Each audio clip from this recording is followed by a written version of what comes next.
our delightful guest, Ashley Smith, who... Hi, Ashley. Hi. Yeah. Ashley, my neighbor, horse enthusiast, and if we were all riding around on horses, we'd be fertilizing everything. It'd all be good. and I got a horsemanship merit badge in Boy Scouts and then taught younger kids how to ride horses. Ooh. I love horses. We didn't know that. Horses for the Soul. Here's yes. It's horsesforthesoul.org, but I want to interrupt to say that the slug line or the slogan is new careers for horses, new approaches for people. I think that is genius. Yeah. Wow, thank you. All right, nicely chosen. And I think the other thing I didn't know you were such a horseman. Well, in my youth. Ute, yeah. In my youth, when I was a ute. Yeah. The other interesting thing is that this program and what Ashley does, which we were about to learn about, is also the place that she embraces and does this for 7 months a year, approximately, is Italy. Really? Uh-huh. Yeah. Yep. So, well, Ashley, tell us about... I'm Italian, so... Yeah. Exactly. Look at this. The synchronicity is amazing. Yeah. So, synchronicity, horses for the soul. Tell us about it. Sure. Absolutely. The New Careers for Horses came from the fact that I did grow up with horses. And I grew up in Maryland in a horse racing environment. And often those careers are very short. But the horses have a heck of a lot to offer for a lot longer. Mm-hmm. And back in those days, what they offered me as a little girl was the kind of friendship and support that I couldn't get living on a farm removed from a lot of neighbors or anything like that. And I realized... Not only did I think I was born in the wrong body and that I actually was supposed to be a horse, but I related in a way that I thought for most of my life was absurd or weird. And as I came back to it in my adult years, it's not absurd or weird at all.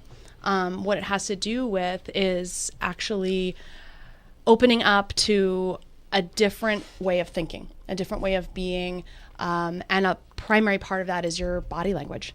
And we all speak body language, but we don't know that we're speaking body language.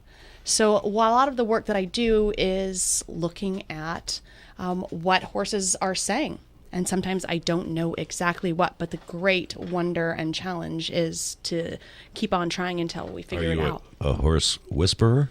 Not a horse whisperer. I would say more of a horse linguist. So That's learning even the better. language. Translator. Yeah, there you go. Wow. No, see, that's much deeper. Yeah, and Ashley, I know so many things, and some of the stories you've told me of this when you do maybe a corporate workshop or whatever and work with a bunch of people, and you all of a sudden set somebody up just to hang out with a horse or be beside a horse, or you put a person on a horse that has all of these other maybe complications in their life or inability to express, etc. The horse knows immediately. They right? do. There is this empathy that they have, and they feel it. Which I think when we first talked about it, I related it to dolphins and how well they can feel humans. And it's like, no, you're sick. You can't do this. Or you're sitting on me and you have no idea where you're going, and I'm not going to go anywhere. That's right. They're not going to go anywhere if you don't ask them to go somewhere specifically. So, yeah. and you know what? The other people in your life and you yourself aren't probably going to go anywhere unless you pick a spot either. So it's well all said. A wonderful, wonderful metaphor for how people are living and being. And it boils down to energy, right? So the energy that you're giving off, even if you think you're talking about a specific subject, if what's more important to you energetically is what's coming through, that's what's coming through. It's definitely coming through to the horse.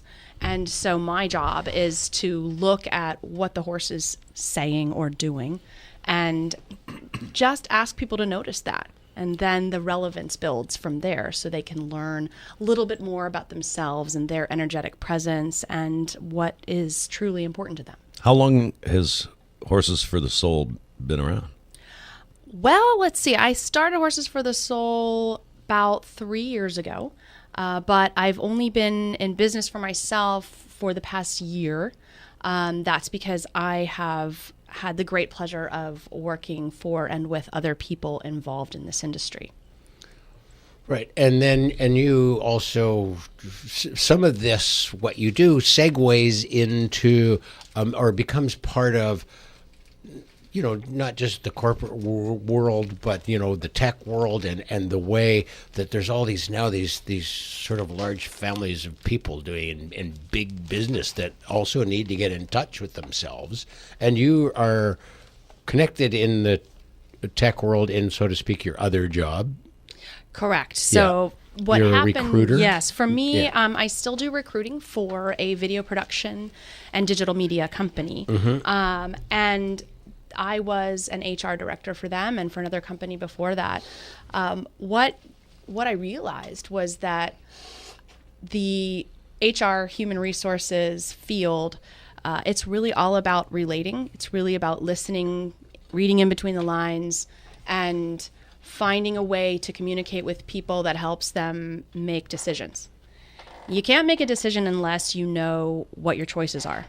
And so I found that as a priority to be the same as what I'm doing now with horses. It's helping people understand what are my options, what are my choices. There's things that I never imagined before that are out there that I can choose to do that are going to make my life better or make my career more successful in the way that I want it to be successful. So, right. And as a recruiter, right, I think I've heard you say a few times that, it's really, you just don't separate your personal life from your professional life, really. I'm sorry, one's part of the other. It's just, it's inevitable. Right. I mean, that doesn't mean you go into work and immediately start crying about whatever your sibling said to you or something like that. But wait a minute. I come in crying every day. And Mike takes care of you. Mike goes, you'll be fine. Yeah. Which is, either that or he produces it into tears. Or he makes major fun of me and it goes on the radio. Whatever. I don't care. Yeah. But just to recognize that you're carrying it with you, right? If your sibling made fun of you and you're upset about it, you're carrying it with you. And that energetically is going to affect the people around you in some way. And so to be able to own that and take responsibility, figure out what you can do about it, that's what I teach with horses. New careers for horses. Mm-hmm. Let's talk about that briefly, because you're rescuing horses, right? I mean, some of these might be on their way to slaughter, which I don't understand. But Sure. I don't rescue as a career myself. I do actually own horses that were rescued or rehomed in search situations, that they needed a new home fast, and I got them. Right, gotcha. One was directly from a rescue who I still work with very closely out of Danville, California. It's called Horses Healing Hearts. They are fantastic. A lot of horses are left basically with no options besides being shipped to either Canada or Mexico for slaughter.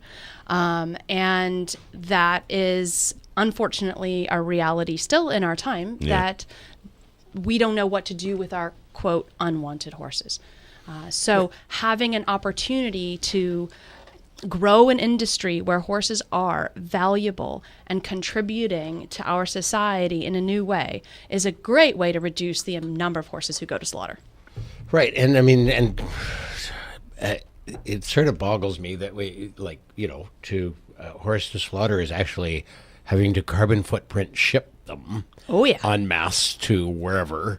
And the fact that here they are, these beings, and there's this other potential and possibility, I mean, how except that taking care of a horse is not inexpensive. They are large and they eat. They're large and they eat. You do need Why are you looking at me when you say that? Yes, I'm large and I eat. What's the problem? I'm Italian. What do you want? Well, actually, that brings up an interesting point. The place where I work in Italy, part of the year, it's called Montebello. You can look them up, montebello.com. And they take horses that have been racehorses, and whether they were unsuccessful or are ready to be retired, they bring them back to their establishment, which is a hotel, resort, spa, and they provide a home for them. And right now, what we're building is a program that allows these horses to give people experiences that are so meaningful compared to just another trail ride. Is this northern? Did you say northern Italy? It is. or- It's Tuscany. Oh, gee, you have a tough gig. I do. Somebody's got to do it, though. I know, It's right? a thankless job, I'm sure. Luckily, I volunteer. Now, new approaches for people. You mentioned new careers for horses, new approaches for people. Did we? I'm so curious about all this. Well, good. Then Yeah. You got the expert right here. Sure. What I find is that there comes a point in everyone's life, it could be early, could be mid, could be late, where people realize there's something more, or there's something missing. not quite right. Right, something missing.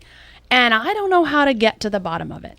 And so what happens is, when we do this work together with horses, we start to unlock some of those mystery possibilities for what options people actually have. Sometimes we just get so caught up in what we should do or what we've been taught.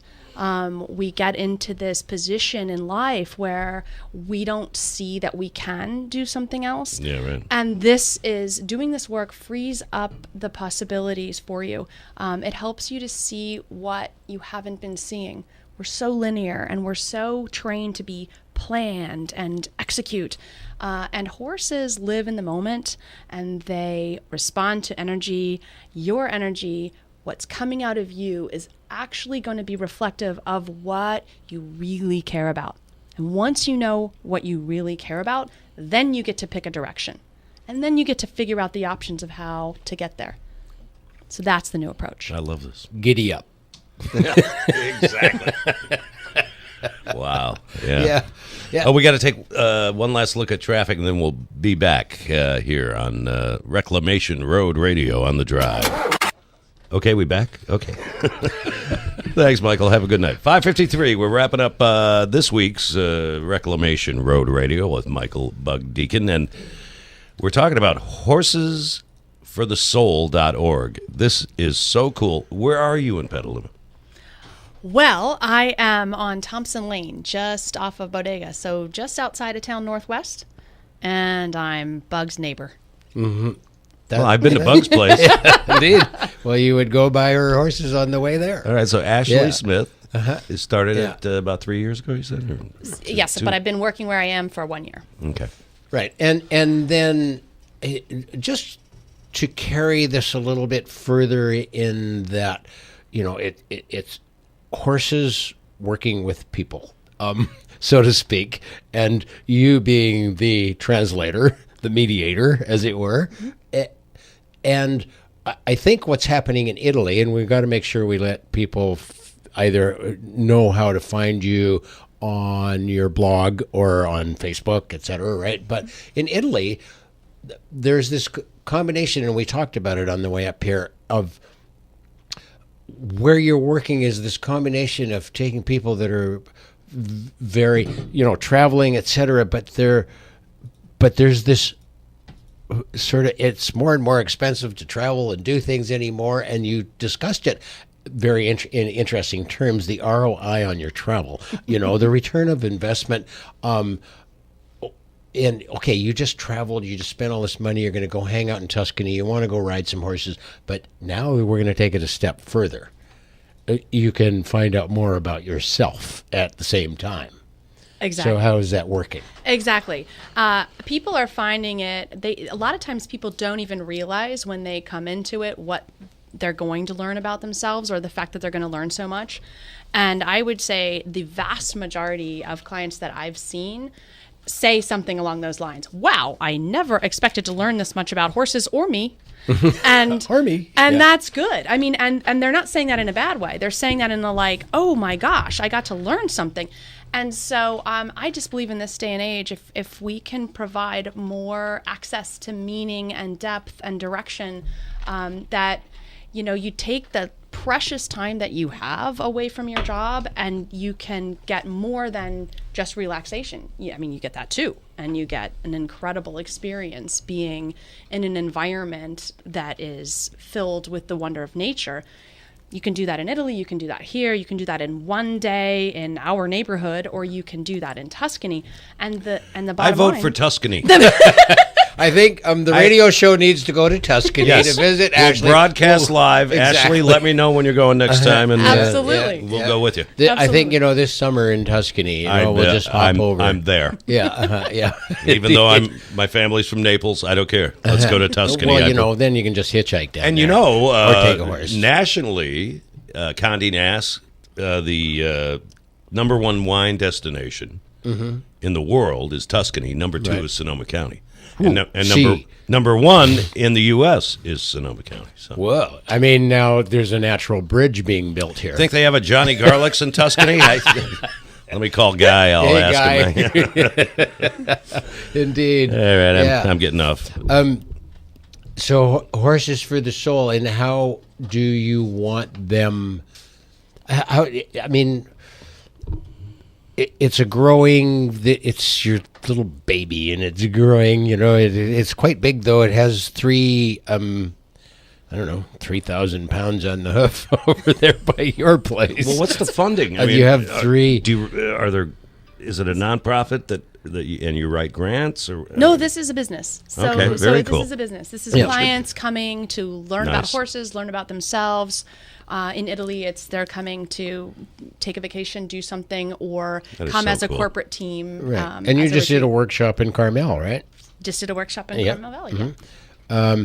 Which is, it's sort of we're on a path of discovery, right? Because there's this realization of where this can go and how it's working. So, what do you want to tell the folks? Who do you want to talk to? And a shout out to our dear friend Linda Aldrich, and Pony Express. Pony Express, and they're who's doing been good. on with us often, and Yeah. she's still there trying to fight for enough money to be able to build her barn. Yeah. So and meanwhile, Horses for the Soul. We want.